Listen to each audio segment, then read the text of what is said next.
hearing is scary, and it's not uncommon for those who are experiencing hearing loss to be in denial, which makes it especially difficult for the people trying to communicate with them.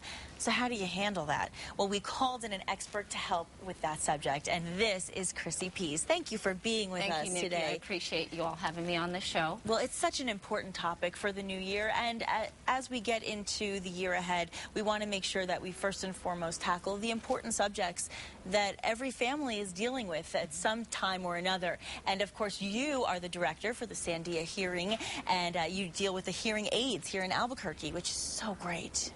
So great. Yes, Nikki. You know, the thing is, people don't realize the magnitude of people with hearing loss. Right. You know, in the United States alone, there's at least 38 to 40 million people in this country alone that have some sort of a hearing loss that affects their, daily life, their daily activities. And so it's more common than people think. The reason that so many people don't seek help, only about 15% of those people seek help for their hearing loss. Right. The reason, one of the biggest reasons, is the fact that hearing loss usually comes on gradually. You don't wake up one morning and say, gee, I have a hearing loss, and so I'm gonna go get some help today. Okay. So it's gradual. It's a very gradual process. It takes years to happen. But it's not always just in seniors. I mean, you see it also, I would imagine, in younger people as well. Oh, sure. Out of that 40 million people that have hearing loss, we're talking about children. In large part, it is seniors, but it's not really deemed a senior condition anymore. Right. We're seeing a lot of baby boomers that have hearing loss, noise-induced hearing loss. Noise-induced. So that's a really good point to touch on before we even get into the hearing aids and how to tackle it. What can we do to prevent it in the first place? Is there anything that's really the strongest common denominator that's causing the hearing loss? Well, you've seen it before. You're out on the street and you see people with their, I don't know what you call those things in the back of your car, the loud boxes or whatever. Yes, Obviously, keeping noise to a minimum. Sure. There's nothing you can do about, noise over the period of your life. And so generally we all wind up dealing with hearing loss at some point. Okay. So it's, it's one of those things that happens to most people. And as we said in the beginning, people are in denial. A lot of people don't want to accept it. And I think it can be so frustrating when you're the one trying to deal with somebody who can't hear and you have to keep repeating yourself. And for that poor person on the other end, it's got to be even more frustrating because they don't want to keep saying what, and it's probably embarrassing to some extent. Very, very embarrassing. Hearing loss is not just about the person that has the hearing loss, but it's about the people who live with them, spouse, kids, your loved ones, your family. It's frustrating. And generally, those people around you are the people who notice it. Right. Another way that you can see that you have some sort of hearing loss is, you're asking people to repeat all the time. Everybody mumbles. That's a big one. Yes, and I know people who do that. They'll say, stop mumbling, and you think, I'm not mumbling. Right. And so if you have a family member, and it's frustrating. It's a very touchy subject. Very touchy. And we all know somebody that we'd like to talk to about their hearing loss. And so staying calm, bringing it up once in a while, touching on the subject.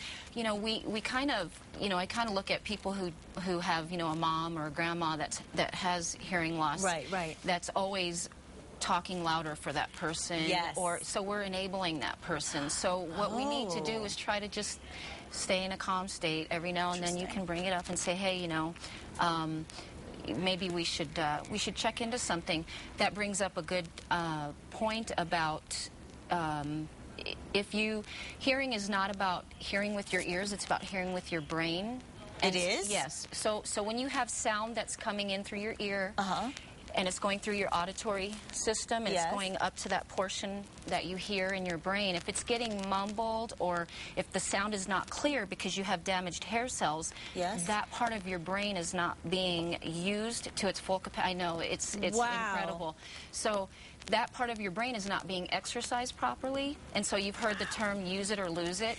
That goes for your hearing too, because we have people, most people wait 7 to 10 years even after they know they have a hearing loss to come in and get help. Interesting. So in that time, you're not exercising your brain. Well, we've had people wait so long, 20 years, to come in and say, you know what, I think I need help.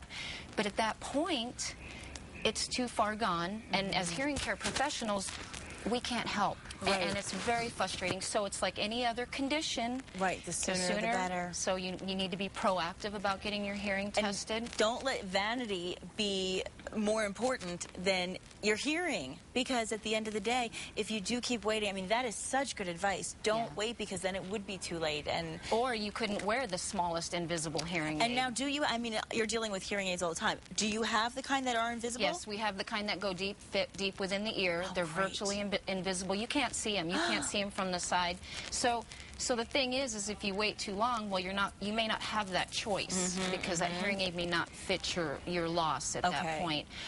Hearing aids are so cosmetically appealing nowadays. They're compatible with iPads, cell phones. I was just going to say, you can use them in conjunction with so many other things. And because everybody's walking around, I mean, here on the set, I'm doing it, but you walk around with things in your ears all the time nowadays. Sure. So it's not uncommon. Absolutely. And how long have you been working at Sandia Hearing? I've been there. I'm going on my 20th year. Wow. Most of our staff have been there 15 years or more. Our hearing healthcare staff is 85 years combined experience. We've been there for 52 years. And 52 years. Yeah, we're not going anywhere. Yeah, you're in very good hands, I'll tell you that much. And let's put up those locations in Albuquerque and elsewhere around the state so that we can show everybody where they need to go and really get a handle on it. And I would imagine that if you do have a family member who's initially reluctant, you want to talk to them in the tactful way that you recommended, but maybe initially coming in to talk to you first and getting some advice?